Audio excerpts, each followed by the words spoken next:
Freedom on a Budget. How to Create Wealth with Limited Income, written by Ronnie Rowland. Published by Growth Literacy Lounge. You don't need more money. You need a better strategy. That statement might sting, but it's true. Because if more income were the answer, high earners wouldn't be drowning in credit card debt, living paycheck to paycheck in bigger houses, driving nicer cars they secretly can't afford. The real difference between financial stress and financial freedom isn't found in your paycheck, it's found in your plan.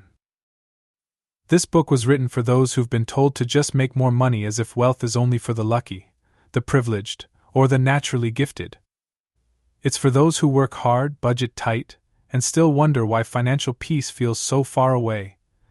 It's for anyone who's tired of confusing wealth with income and ready to define success on their own terms. Somewhere along the way, we bought into the myth that freedom has a price tag. But real freedom isn't bought, it's built. It's the ability to choose how you spend your time, where you live, what projects you pursue, and which emergencies don't derail your life. It's not about having everything. It's about needing less and having more control over what truly matters. You won't find hype here. You'll find habits. Not magic formulas, but simple steps practiced with consistency. You'll learn how to track where your money goes, pay off debt with precision, save and invest without waiting for extra, and earn more through skills you already have. You'll build a financial foundation on clarity, not confusion. As Zig Ziglar once said, "It's not what you've got, it's what you use that makes a difference." That's the core of this journey. Not maximizing what you don't have, but mastering what you do.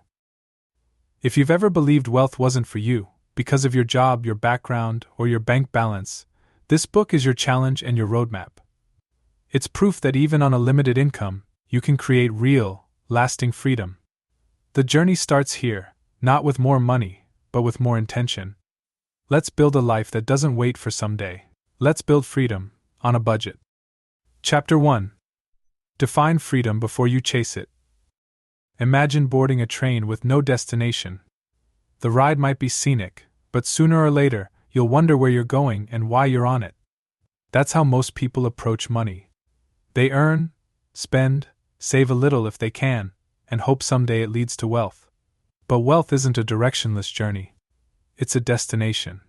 And like any destination, it has to be defined before it can be reached. Wealth looks different for everyone. For one person, it's owning a home outright and having the time to garden. For another, it's traveling the world with a laptop and no boss. For someone else, it might be retiring early to raise kids full-time or launching a passion project without worrying about bills. Without knowing what financial freedom means to you, the numbers don't matter. Chasing six figures for its own sake might only buy you stress, not freedom. The first step to building wealth on a limited income isn't budgeting, investing, or cutting expenses. It's defining your number. Not someone else's or yours. What monthly income would allow you to live your life on your terms? It might be $2,500 a month if you live simply and rent-free, or $5,000 if you're supporting a family in an expensive city. It's not about being extravagant, it's about being intentional. Now reverse engineer it.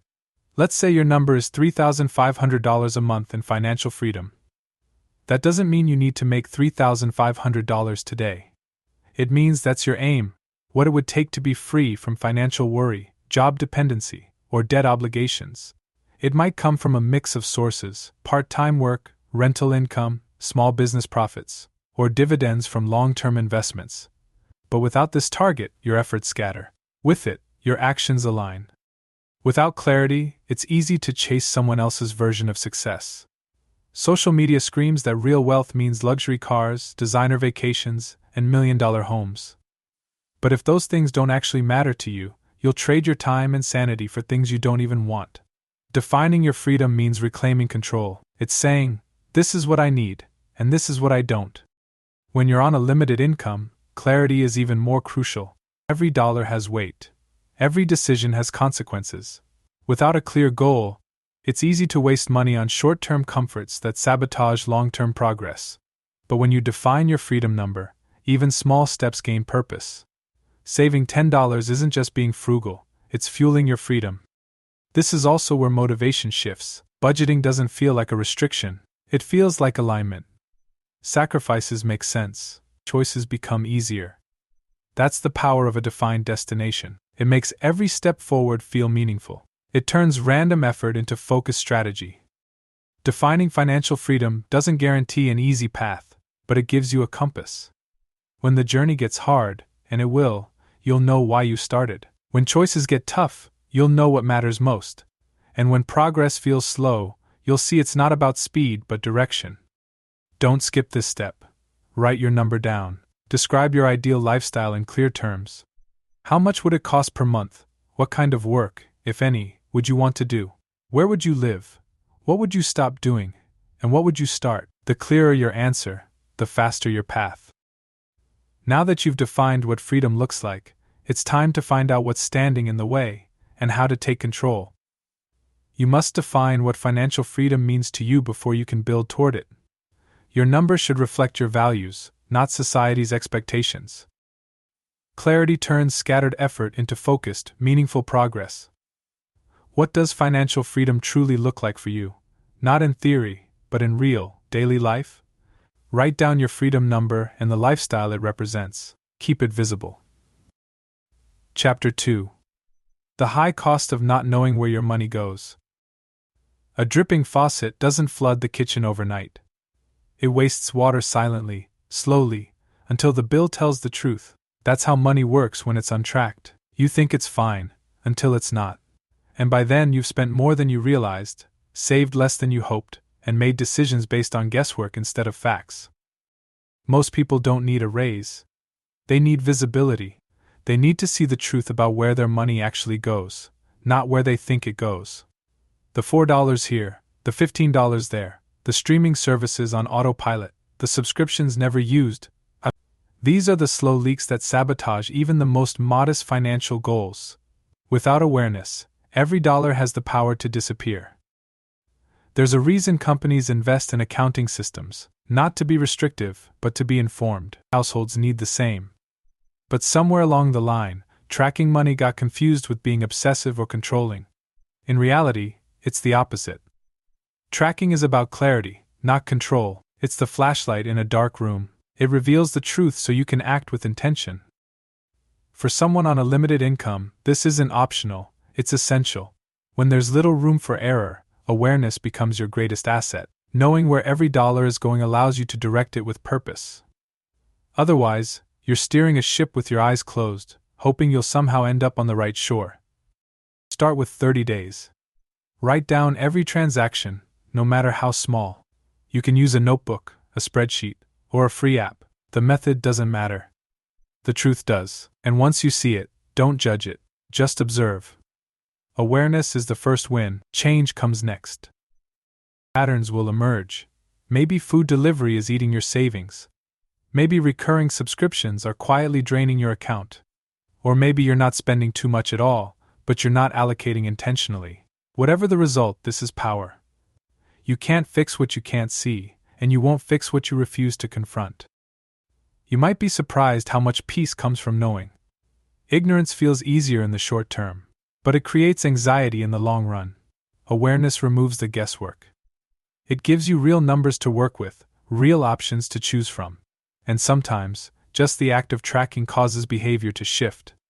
When you watch where your money goes, you naturally start steering it more wisely. It's not about restriction. It's about alignment.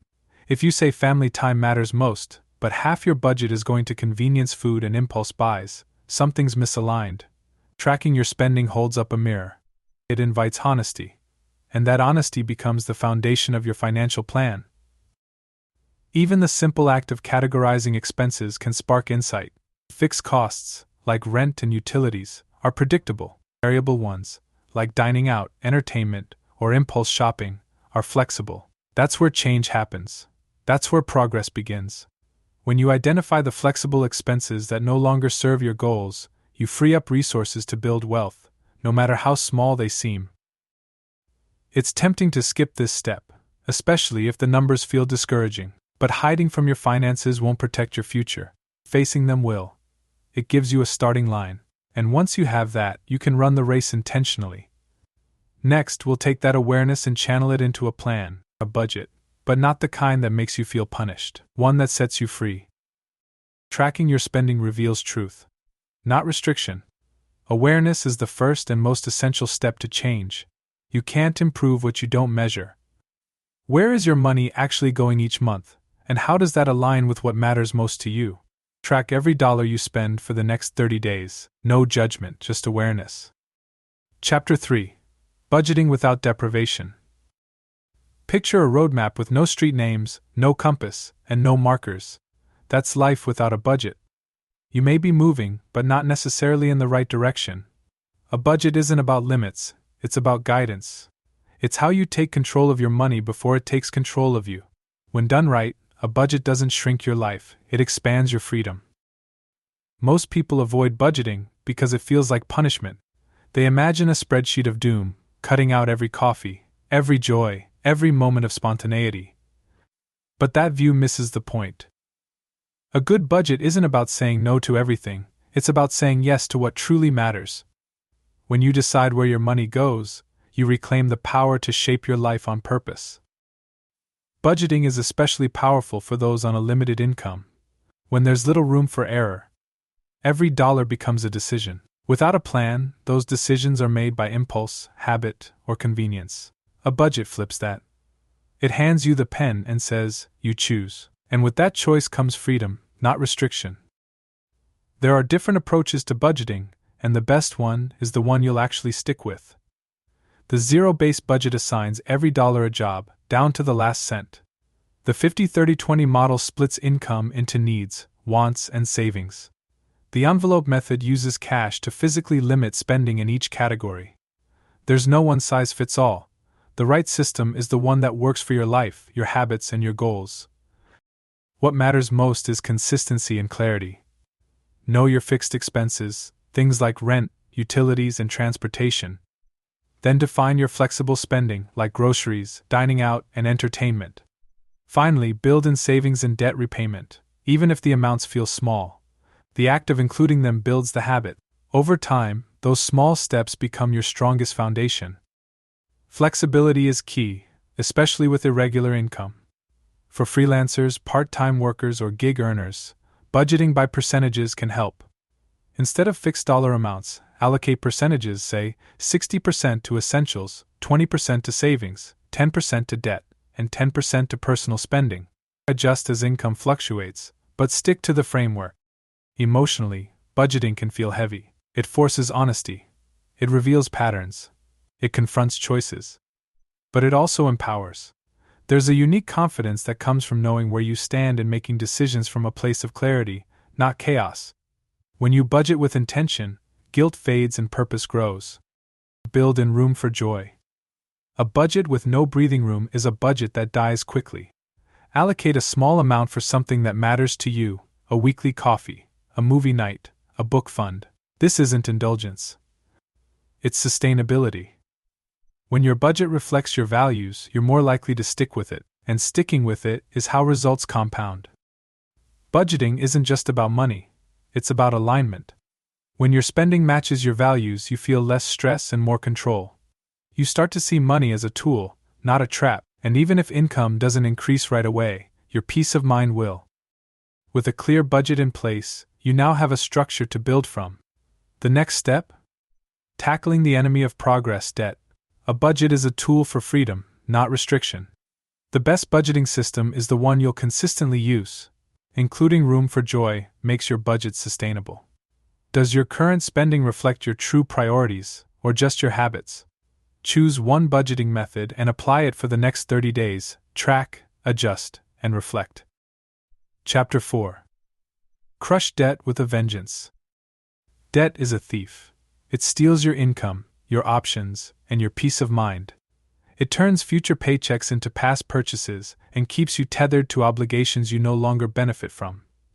When you're building wealth on a limited income, debt isn't just a nuisance, it's a direct threat to your freedom, and it needs to be eliminated with urgency and intention. The most dangerous thing about debt is how normal it feels. Car payments, student loans, credit cards, they've been marketed as a way of life. But normal is broke.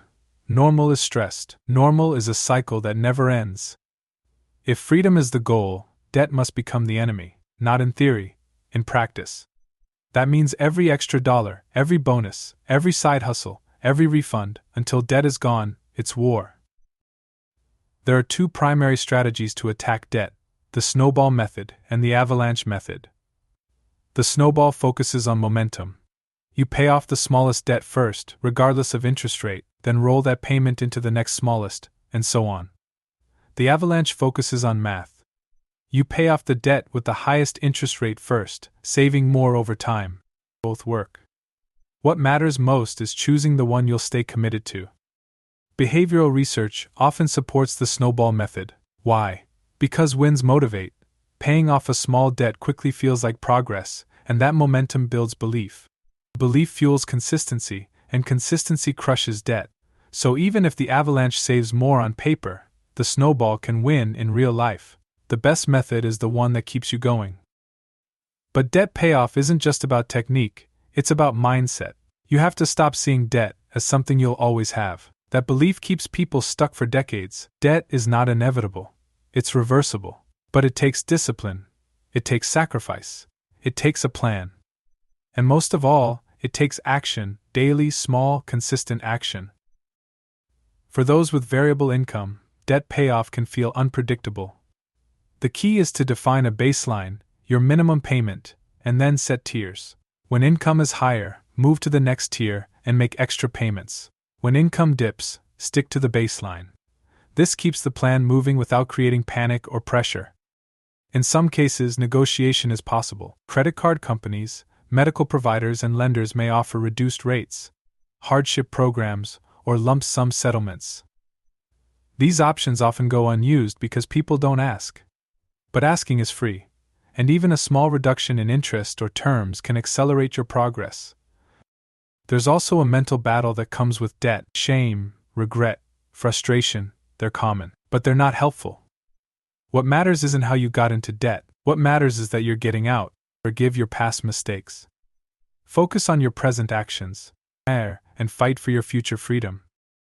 Every dollar you use to destroy debt is a vote for your freedom. It's a declaration that your money will serve you, not the other way around. It's not about perfection, it's about progress, one payment at a time, one choice at a time, one step at a time. Once debt is no longer draining your income, it's time to protect that freedom with your next defense, the emergency fund. Debt is not normal, it's the enemy of financial freedom. Choose a debt payoff method that motivates you to stay consistent. Progress matters more than perfection, every step counts. What would your life look like if you had zero debt, and all your income was yours to keep? List all your debts from smallest to largest. Choose your payoff method and make your first extra payment this week. Chapter 5.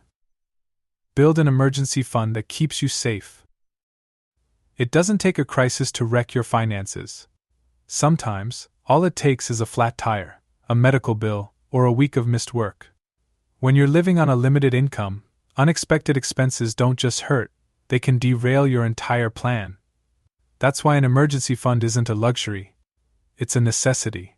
It's the financial airbag that protects everything you've built. An emergency fund is not the same as savings for a vacation, a new phone, or holiday gifts. It's money set aside for the unpredictable but inevitable moments life throws at you.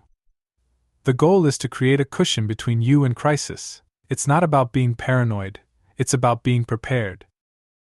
For many, the idea of saving even a few $100s feels impossible. Bills are high, income is tight, and there's nothing left at the end of the month. But building an emergency fund isn't about having money left over, it's about making it a priority. Even $5 a week adds up. The amount matters less than the habit. You're training yourself to prepare, to protect, and to prevent chaos before it strikes. Start with a goal of $500. That amount is enough to cover many common emergencies: car repairs, utility bills, prescriptions. Once you reach it, aim for 1 month's worth of basic expenses. Eventually, build to 3 to 6 months. But don't wait for the perfect moment to begin. Start now, even if it's spare change. Keep your emergency fund separate from your checking account. It needs to be accessible but not tempting. A simple savings account works. You want to avoid the urge to dip into it for non-emergencies.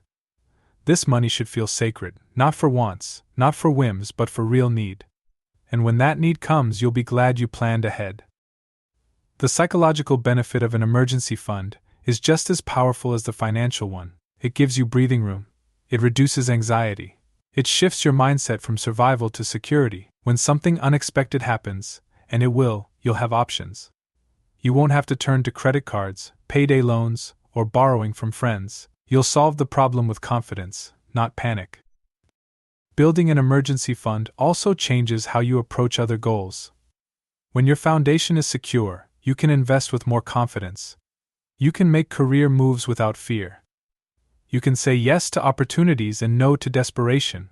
Security breeds better decisions. It creates space for strategy instead of reaction.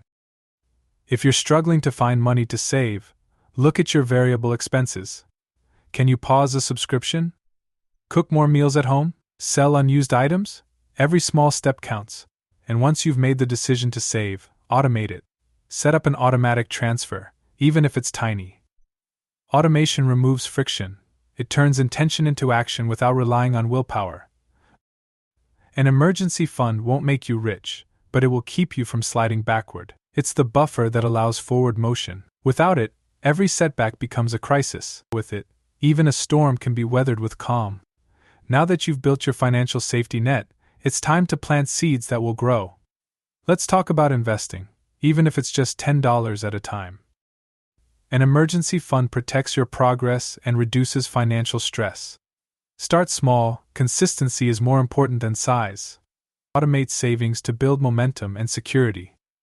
How would your stress levels change if you knew you had even $500 ready for the unexpected? Open a separate savings account and transfer your first $10 toward your emergency fund today. Chapter 6. Start investing, even if it's $10 at a time. Wealth is not built by what you earn, it's built by what you grow, and the most powerful force behind growth isn't luck, timing, or even income. It's time itself. Compound interest, when given enough time, can turn small investments into life-changing outcomes. That's why the best day to start investing was yesterday. The second best is today, even if all you have is $10. Many people assume investing is only for the wealthy. They imagine stockbrokers, complicated charts, and portfolios the size of phone books. But today, technology has changed the game.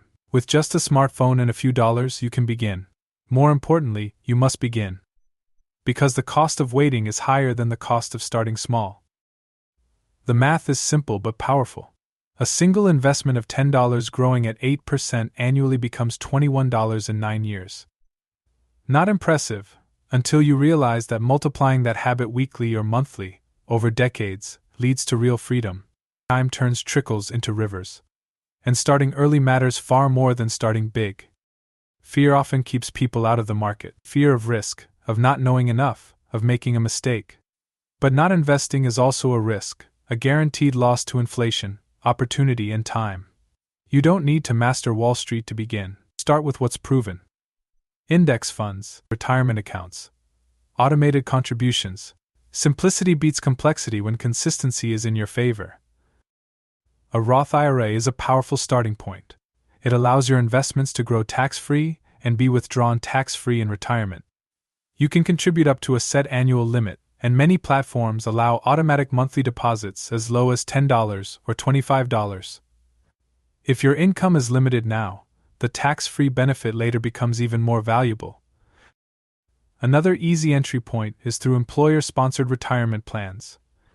If your job offers a 401k, especially with a match, contribute at least enough to get the full match. That's free money. Even if your contribution is small, the match doubles it instantly and grows over time. Don't worry about timing the market. Focus on time in the market. Investing isn't about getting rich quick, it's about getting rich slow, steadily, and securely. Automate your contributions so they happen whether you feel ready or not. When the market dips, don't panic. Think long-term. Think decades, not days. If you're deep in debt or still building your emergency fund, investing can still begin. Start with just enough to build the habit, one small recurring deposit.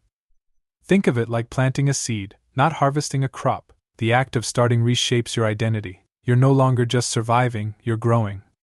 Investing is not reserved for financial experts. It's not reserved for high earners. It's for anyone who wants their money to work while they sleep. And when you're on a limited income, making your money work becomes even more essential. Every dollar you invest is a silent employee, generating returns year after year. You're not aiming for overnight success. You're building a future where work is optional, where emergencies don't wreck you, and where your money earns more than you do. That's the power of investing. It multiplies your effort over time, without demanding more hours from your day. With your investments growing, it's time to focus on the one asset that outperforms them all: yourself. Compound interest rewards time more than size. Start small, start now. Low-cost index funds and Roth IRAs are simple, powerful tools. Automation and consistency beat timing and complexity. What's one small amount of money you could start investing consistently without noticing it's gone? Open an investment account today and set up an automatic $10 weekly transfer. Chapter 7. Skill building is the ultimate ROI. If money is a tool, then skill is the hand that wields it. When income is limited, your greatest asset isn't in a savings account or an investment portfolio, it's in your ability to learn, grow, and adapt. Wealth isn't just accumulated, it's developed. And the most direct path to higher income, greater freedom, and lasting opportunity is building high-value skills. The job market doesn't reward effort alone. It rewards outcomes. And outcomes are produced by skills that solve problems, save time, or generate results. The good news? Skills are not inherited. They're learned. And today they're more accessible than ever. You don't need a college degree to earn more. You need competence. The ability to do something others value, and to do it well. This is where the concept of return on investment becomes personal. A course that costs nothing but teaches you copywriting, coding, project management, or sales negotiation can pay dividends for years. YouTube tutorials, library books, community colleges, and open online courses, all are tools for transformation. What matters isn't where you start learning, it's that you start and that you finish. The key is focus. Don't chase every shiny skill or trending topic. Choose one skill that aligns with your interests, complements your strengths, and has real market demand. Research job boards, freelance platforms, and industry trends. Look for patterns.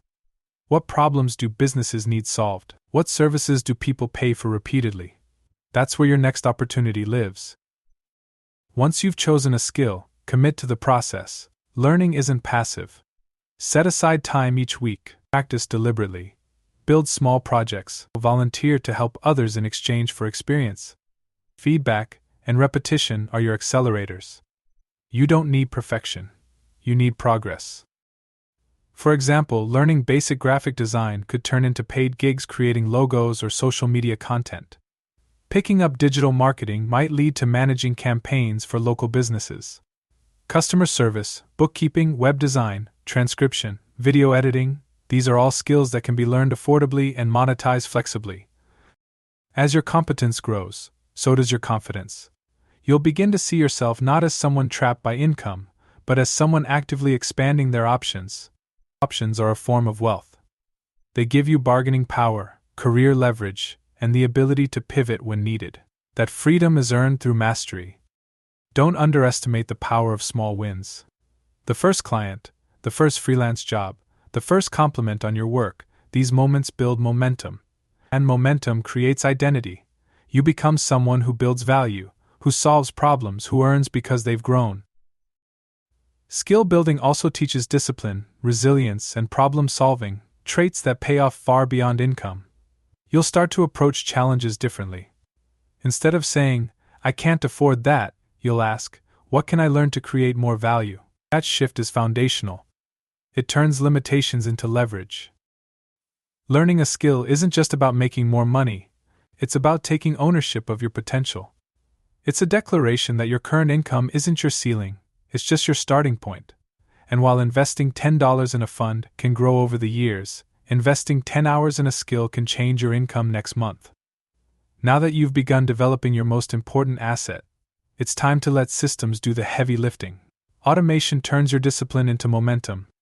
Skills unlock income, Learning them is the highest return investment. Focus on one in-demand skill and commit to consistent improvement. Growth creates options, and options are a form of freedom. What skill could you start learning this month that would increase your earning potential next year? Choose one free or low-cost course in a high-demand skill and schedule your first learning session this week. Chapter 8. Automate wealth so you don't have to think about it. Discipline is powerful, but systems are stronger. Willpower fades, motivation fluctuates, and life gets busy, but automation works whether you're tired, distracted, or overwhelmed.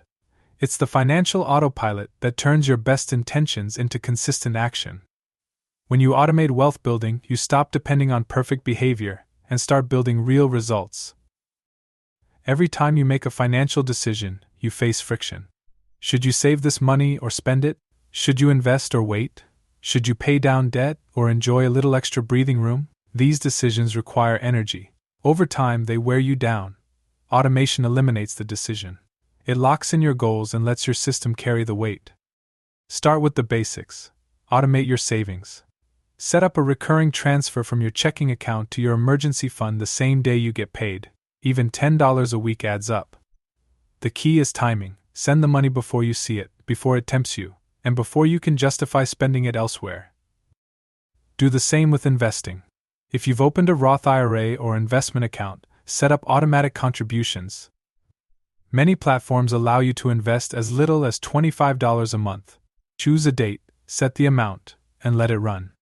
Over time, this rhythm becomes background noise, but the impact compounds quietly and powerfully. If your employer offers a retirement plan like a 401k, automate those contributions too. Many companies allow you to increase your contribution rate annually. Opt into that feature. Let your savings grow without needing constant attention. It's like planting a tree and setting it on a timed watering system. You don't have to hover, you just have to start. Automation also works for bill payments. Automating fixed expenses, rent, utilities, and minimum debt payments reduces the risk of late fees and mental clutter. Fewer tasks on your plate means more bandwidth to focus on strategy, growth, and opportunity. Budgeting can be automated as well. Use apps that categorize transactions, send alerts, and track progress toward goals. These tools act like digital assistants, helping you stay aligned without constant manual effort. The goal isn't to control every penny, it's to build a system that aligns with your priorities without demanding your daily focus. This doesn't mean you stop paying attention. Automation isn't about ignoring your money, it's about controlling it with less effort. Set a monthly money date to review accounts, adjust goals, and recalibrate. Think of it as steering the ship while the engine does the heavy lifting. For those on irregular income, automation can still work. Use percentage-based transfers. For example, every time you're paid, automatically route 10% to savings, 5% to investing, and so on. This method flexes with your income but still builds consistency. It replaces uncertainty with structure. Automating your finances is about building systems that support your future self. You're creating momentum, you're locking in good behavior, even on your worst days. And over time, those small, automated decisions become the backbone of your wealth. The less you have to think about saving, investing, and paying bills, the more brainpower you have for growth, creativity, and purpose. You stop living in reaction mode and start living with intention. Now that your systems are working behind the scenes, it's time to turn your attention to something more personal: how you spend intentionally and align your money with your values. Automation replaces willpower with systems that build wealth consistently. Start with savings, investing, and fixed bills, and automate what you can. Irregular income? Automate by percentages instead of fixed amounts. What part of your financial life could be automated this week to reduce stress and improve consistency? Set up one automatic transfer from your checking account to savings or investments, starting with your next paycheck. Chapter 9. Spend on what matters, ruthlessly cut what doesn't. Money doesn't just disappear. It drifts, quietly, subtly, until your account balance looks nothing like your priorities. On a limited income, every dollar counts, and every dollar should have a job that serves your values. Wealth isn't only built by saving or earning more, it's built by spending intentionally. That means learning to say yes to what matters and no to what doesn't, without apology. Spending isn't the enemy. Mindless spending is. Many people feel guilty over every purchase, thinking frugality means living in denial. But real financial freedom isn't about cutting everything you enjoy. It's about cutting everything that doesn't align with your goals, your purpose, or your joy. This is where value-based spending changes everything. Start by identifying what truly matters to you. Maybe it's cooking with friends, reading, hiking, or creating art. Now compare that to where your money is actually going. Are your dollars funding those values, or drifting into things you barely notice? Take 1 month's spending and highlight anything you wouldn't even miss. That's the clutter, and clutter costs freedom. The key is to be ruthless, not joyless. Cancel subscriptions you forgot about, or decline the upsell. Skip the flash sale that's not actually a sale. Use the cost per use test. A $100 jacket you wear 100 times costs $1 per wear. A $20 gadget used once costs $20 per use. One is a smart spend. The other is clutter disguised as value. Another strategy is to build a 48-hour rule. When something catches your eye, online or in store, wait 2 days before buying it. Often, the impulse fades, and the desire proves temporary. But if the want remains strong and aligns with your values, it's likely a worthy purchase. This simple pause adds intentionality without removing enjoyment. For some, spending is emotional. It fills gaps, boredom, stress, insecurity.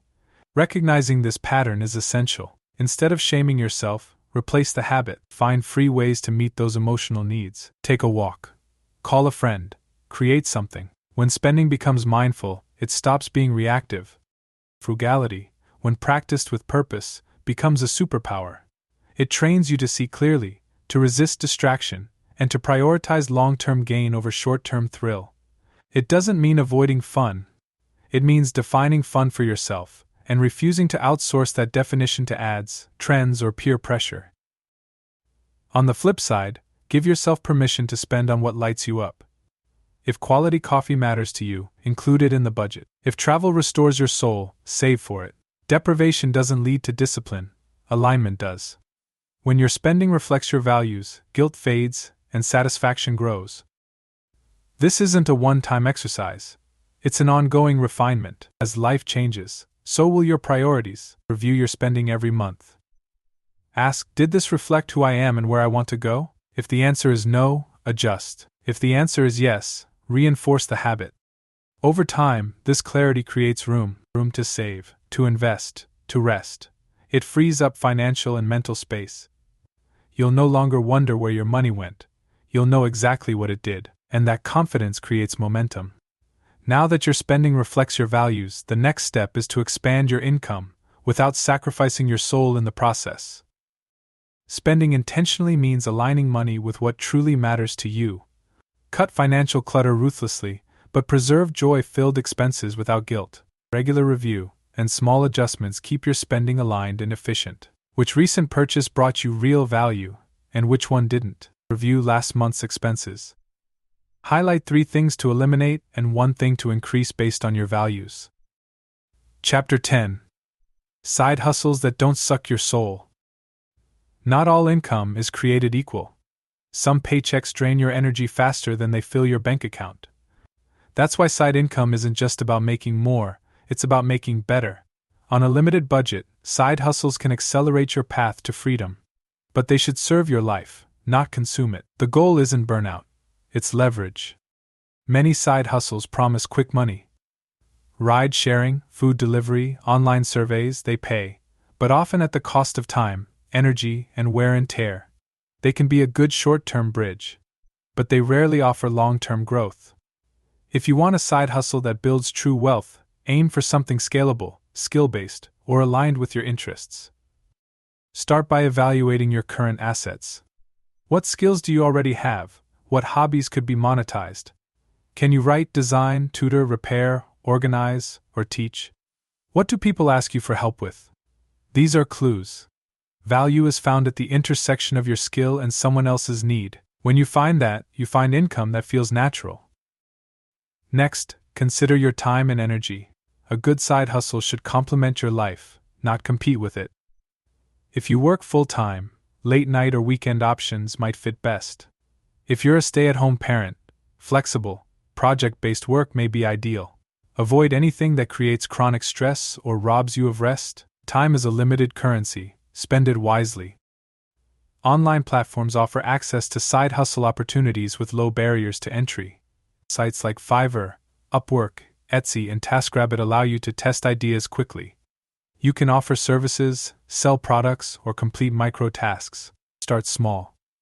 Focus on learning, improving, and building a reputation. The income will grow as your results grow. Also think in terms of leverage. A one-time task pays once. But a product or service that can be reused, resold, or scaled, like a digital template, an online course, or a subscription, pays repeatedly. Passive or semi-passive income streams are slower to build but far more powerful in the long run. Even something as simple as writing helpful guides or starting a small niche blog can create lasting value over time. Consistency matters more than intensity. A few hours a week, every week, will take you farther than a sprint followed by burnout. Protect your time, track your efforts, and refine your approach. What works, double down. What doesn't, pivot quickly. Your side hustle is an experiment, treat it like one. It's also worth considering purpose. If your side hustle helps you learn, grow, or connect, it pays in more than money. It expands your network, your skills, and your sense of agency. Those are invisible dividends that multiply over time. Financial freedom isn't just about numbers, it's about creating options. A good side hustle increases those options. Avoid comparing your progress to others. The internet is full of highlight reels and exaggerated success stories. Focus on what works for your season of life, your energy, and your goals. Even $200 a month from a sustainable hustle can accelerate debt payoff, build savings, or fund investments. That's not small. That's powerful. Build income on your terms. Slow, steady, and intentional. Let your side hustle serve your mission, not the other way around. Next, we'll explore the mindset shift that turns limited income into an unexpected advantage. A side hustle should align with your skills, energy, and goals, not exhaust you. Focus on value-based, scalable, or skill-building work for lasting growth. Even small, consistent side income can create powerful financial momentum. What skill or interest do you already have that could become a source of extra income? Choose one potential side hustle idea and take your first step today. Research a platform, draft a listing, or offer a free trial to a friend. Chapter 11. Scarcity is a superpower. Scarcity gets a bad reputation.